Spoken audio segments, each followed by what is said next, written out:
nkubuuza ko gwena omulabi omulungi ali mu kutulaba amannya agange bampita Brian Wako ngera olunaku olwaleero ngwikiriza omusajja omukube wa gravity Omutujju we magiyita omanyi mu Buganda tuna kyetuyita omusime wa Ssaabasajja Kabaka kati gwoli mukube wa gravity Omutujju era mu mbeera efaanako bwe tugenda nyumya muko quickly round up ya ensonga ezibadde mu wiiki nwandiyaza nga neyo enyini ey'okuwuttulwa mweri nali wano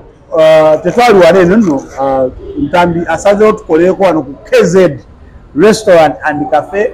era we musiŋŋaanye tugenda kulyamu ku kyemisana ku Nalukwago Plaza nga wakava ku Senana supermarket wano woolya Ntambi ontera okulya era wonsangiriza ssebo so nange ssebo bampe ku mmere endye bakuweya ate munaye musango ki tetulina musango naye lwe nasembayo okubeera naawe olwo tutandise nakugamba ekintu kimu nti eno bizinesi gye wagiridde erimu ensambagere erimu ebikonde erimu empi naye ngaekisinga obukulu mu byonna nga ate nakyo mwekiri mulimu amasasi tewayise wiiki interview twagikola lwakutaano interview twagikola lwakutaano leero lwakuna naye lwaliwera Saturday ekiro nompeereza akapapula akalaga ndi nomukulu omu ku balimbi b'eggwanga Uganda Gravity akuwuttudde Ntambi nakuwoninga Ntambi nakuwoninga ndi musajjawo nnyo kirakabe one settings gwatule manya entambula zange zigasitera nnyo bbeera mu bayimbi Ntambi nagamba bagenda kukuba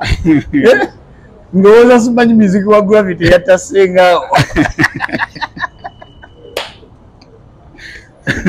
Ntambi nyumiza gwali gutya mwanandika mutya era mutuusewa basabo ne banyaba amannya Frank Ntambi Wayne Balkeza the youngest East African professor the juggernaut the connoisseur the renegade the man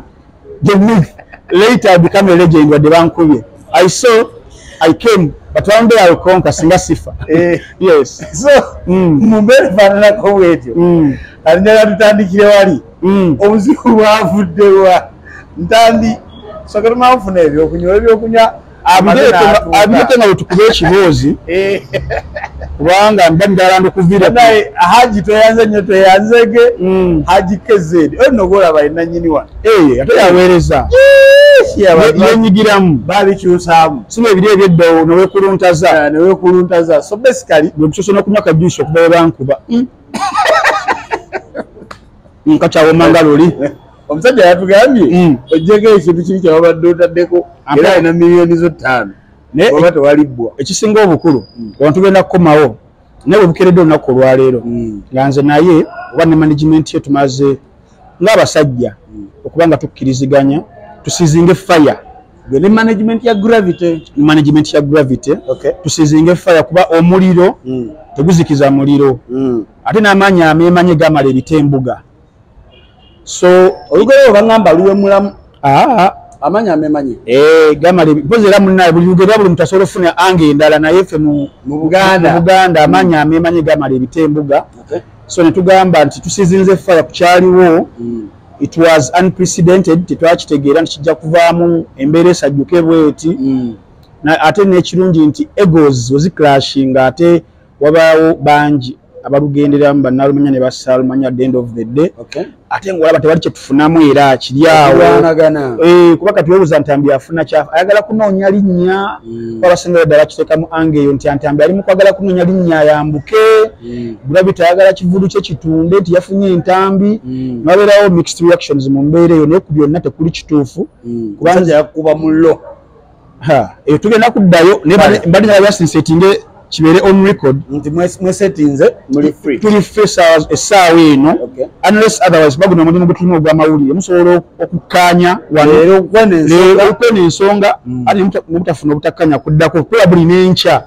bibeerawo those runnings zibeerawo no permanent friend no permanent enemy yes business ya bibeerawo naye okuzzaayo k'emabega ate kino nangera kigeneralizinga ffe abali mu mulimu gw'amawulire ne subjects ze tukolako ba artists or performing artists nti kituleka luddawa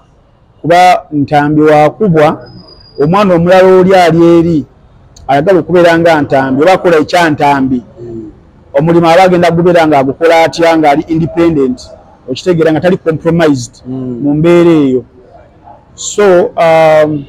of course press conference nagiwulidde olunaku olwajjo era ne baŋŋamba bye nataddeko tekuli kiriko nowonedde ku sipiidi ntambi. Abasawo bayitirivu nnyo ababadde bandabirira okuva ebule n'ebweya nga tebassa mukka tebassa mwoyo okulaba nti ettema litereera kuba mulimu gwenkola gwa kwogera mbadde sewadde okwogerawo era ne bantaasako kye basobodde nensigazaawo kano kokka. Yes naye bagamba mbu ki ekiwundu kyabadde kinene nnyo naye mu lunaku lumu kati waliwo kantu kati niwe kati ntambi. Incident yaliwo Monday lero lwakuna nnaku 3 abadde bajjanjaba sawo zonna ba private doctors okuva mu East Africa zonna ndi East African professor okitegeera awo Tanzania yazze n'ayita ebidagalagala n'ayenga owe Kenya n'aleeta owe Congo bonna ne bagatta ne bakola remedy emu bweti ne basiisiriza essaawa eno ndi yaddeko ng'omubi omweru. Yes congratulations by the way. For what? Ivan Kalanzi Sports Center. Ivan Kalanzi Sports Center batunda byamizannyo awo ku Room Street California Plaza ground floor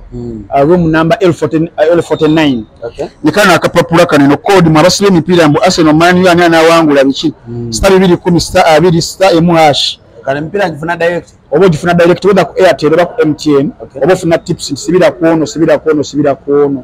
Era nga bibamu ku nsonga lwaki olutalo luno lwazikidde sako ne munno wachi abakusako firimu enjogerede ku mitimbagano ya applications ku Android ne ku iOS ne ku website www.munnowachi.com nti kuva ku Monday mbadde gamba nti sina kye naakoze paka olwaleero olunaku olwokuna lwenkomyewo mu office. Kati ate mubeeramu aba business partners bange bano kubanga ng'ogyeko okuwandiika n'okwogera okuanalyzinga ebintu ate nkola marketing and PR eri companies nga zino ne brands ez'enjawulo endalalala nti wemba mu lutalo luno ate nawo ziba zifiirwa at the end of the day kati ogenda okubalabalamu nga ogendagenda mu lutalo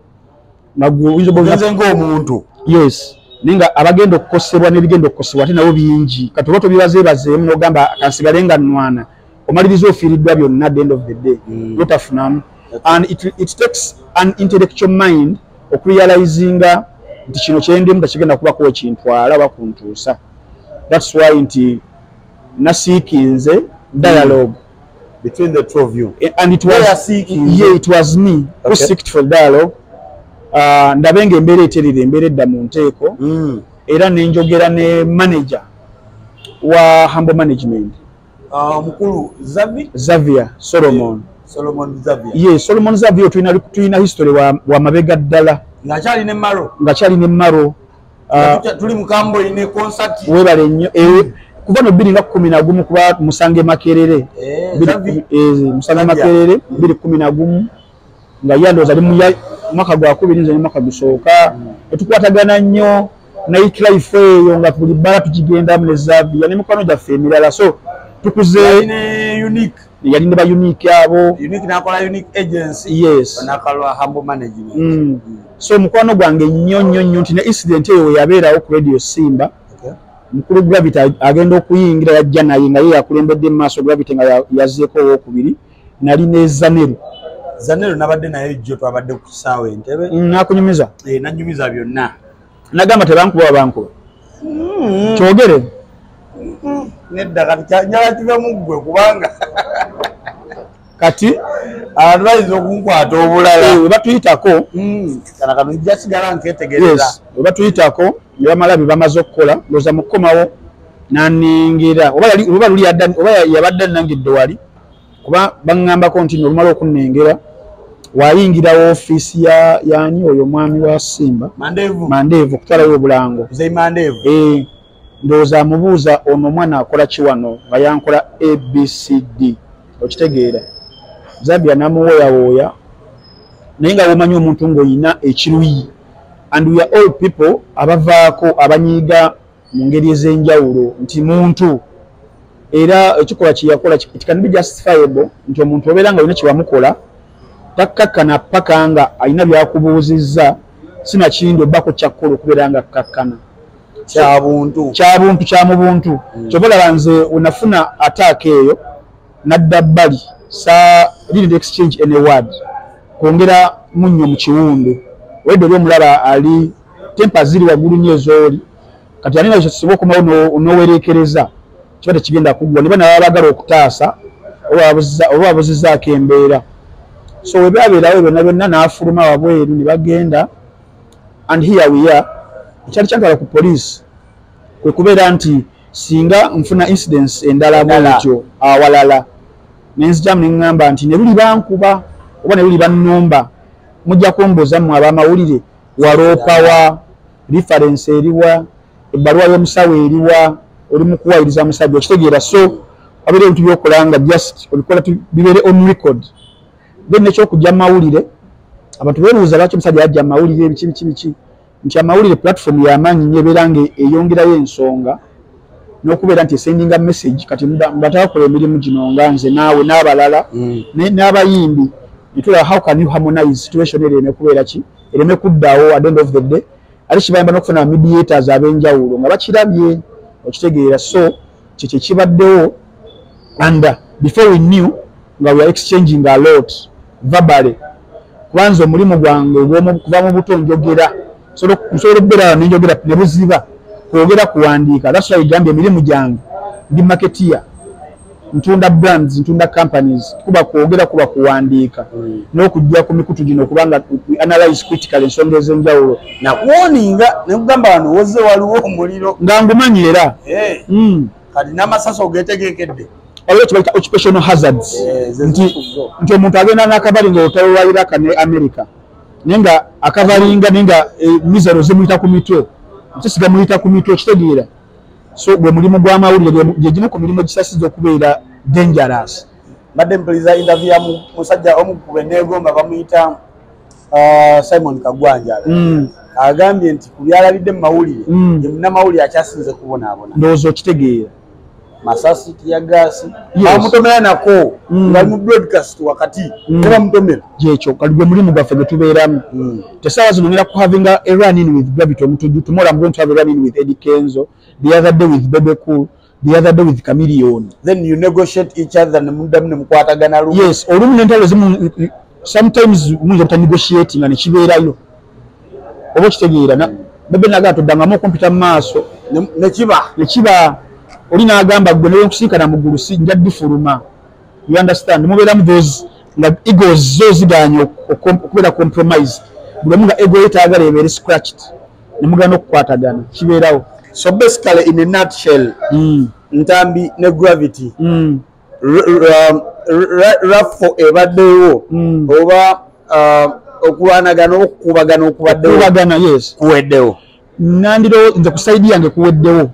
era emisango gyonna ogidrop nze nekiwandiiko kyensomyeko ng'ogamba emisango ku Gravity Omutujju gyonna ogidrop yes so nze nganze omuntu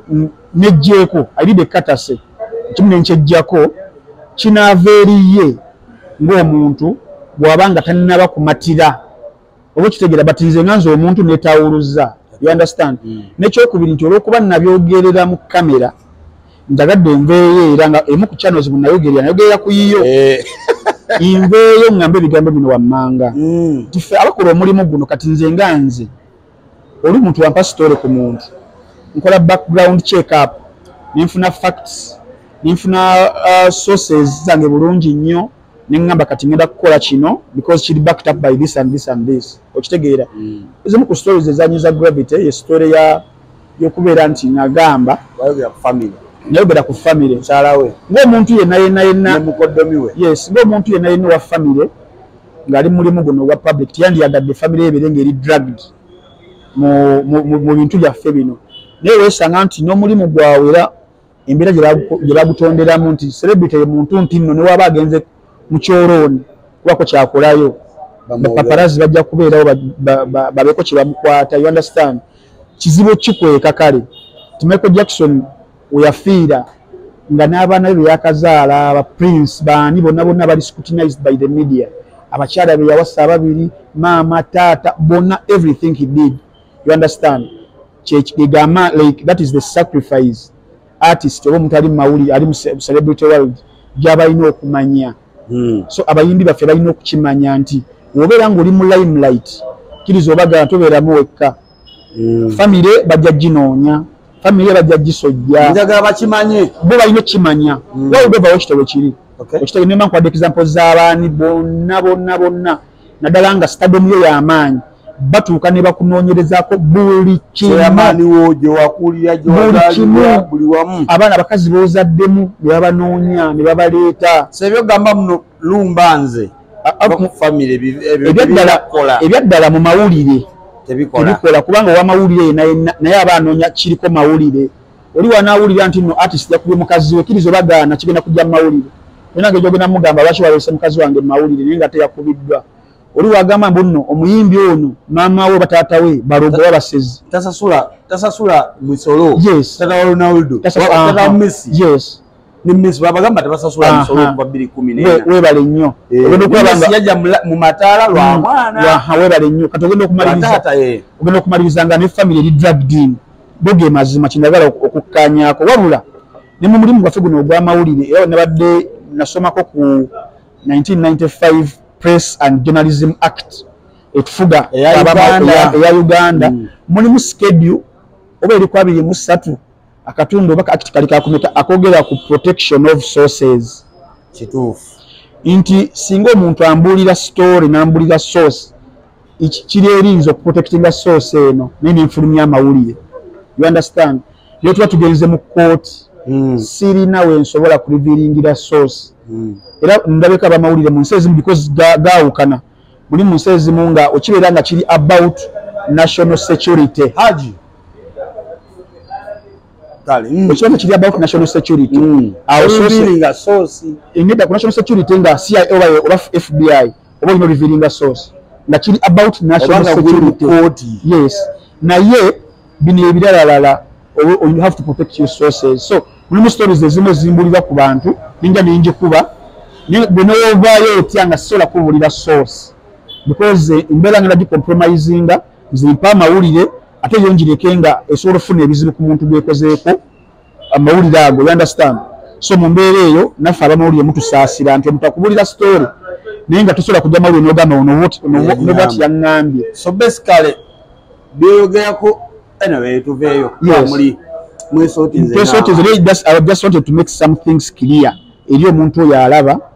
nti afe abamawulire ne performing artist tuli ba mukwano tuli ba Luganda. Yes, naye ate we shall clash every now and then. You understand? Tubeerange essaawa zino takkiriziganyiza ne government we cease fire. Wasobola obbaawo nga weeseewo ennaku nnya kubanza omulimu gwange I will come back and analyze something gravity kyakoze probably maybe ate kimunyiiza ate kiza okusanya bino aye tudde mu dduka era bwekito we kibeera naye fonna on record ku kino ekigenda mu maaso twetadde naddala ku saidi yange ne ku saidi ya gravity ng'akiikiriddwa Xavier Solo oba ekitegeera era nga ogamba humble management is very humble ne bagayizi abala ku partners be bali very humble tebaliyagadde kubanga they are pushing a show ninga ate ewambiddwa something like this because the press conference nga bagiraba ejjo mulimu yayogedde ebirungi ennyo ebyandibadde highlighted naye twamaliriza bali wakubye ow'amawulire Frank Antami musajja tugenda okunoona yeewozaako namala obudde bwonna ng'ali mu kwadresinga kintu ekyo and before you know nga abamawulire kyapiikinzeeko than the concert. So omuntu abataddemu sene nga humble management kiba kimuteeka mu jeopardy ey'amaanyi eri artist okitegeera. So kiba kirina okuvaawo era twogeddemu ne mugamba muganda wange Xavier nkimanyi oli mukwano gwange nnyo naye kino